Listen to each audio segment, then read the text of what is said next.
Welcome সকলকে শুক্লাস ওয়ার্ল্ডের আরেকটা নতুন ভিডিওতে।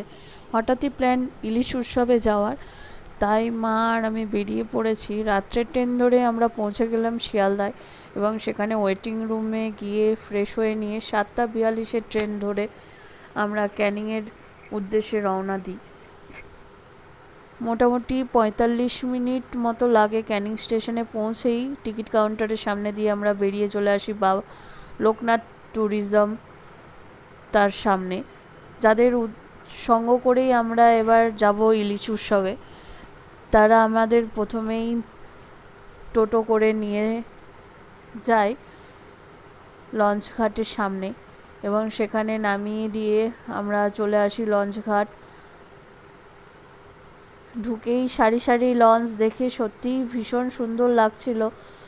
এই প্রথম এত সারিবদ্ধভাবে লঞ্চ দেখে সত্যি এক্সাইটেড ছিলাম।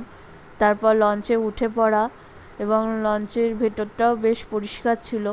দেখতেই পাচ্ছ লঞ্চের দুদিকে চেয়ার পেতে রেখেছে ওনারা, যাতে মানুষজন বসে নদীর উপভোগটা করতে পারে।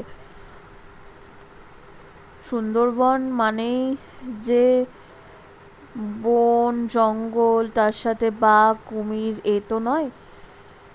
সুন্দরবন মানে আর একটা হচ্ছে জমিয়ে খাওয়া দাওয়া, যেটা আগামী 3 দিন ধরে চলবে।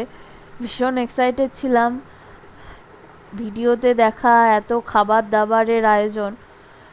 আর দেখো, প্রথমেই শুরু হয়ে গেল প্রথম দিনের ব্রেকফাস্ট।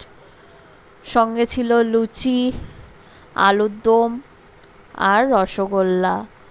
বাঙালি মানে লুচি, কষা আলুর দম আর রসগোল্লা, আর কি চাই। এরকম গরম গরম লুচি, ওহো দারুণ ছিল। খাবারটা সত্যি এখনও মুখে লেগে আছে। আর লোকনাথ ট্রাভেলসের সাথে গিয়ে খাওয়া দাওয়া কোনো কমতি হবে না। তারপরে ব্রেকফাস্ট সেরেই আমরা চলে আসলাম লঞ্চের সামনের দিকটায়। এই যে এখানে বসে নদী উপভোগ করাটা সত্যি অসাধারণ ছিল। আর এত সুন্দর ওয়েদার, হালকা ঝিরিঝিরি বৃষ্টি, তার সাথে হাওয়া দিচ্ছে, ঠান্ডা ঠান্ডা হাওয়া, অসাধারণ। এটা এক কথায় বলা সম্ভব না। আর এই দেখতেই পাচ্ছ সুন্দরবনে ঢোকার ব্রিজ, যেটা আমরা প্রত্যেকটা ভিডিওতেই দেখে থাকি।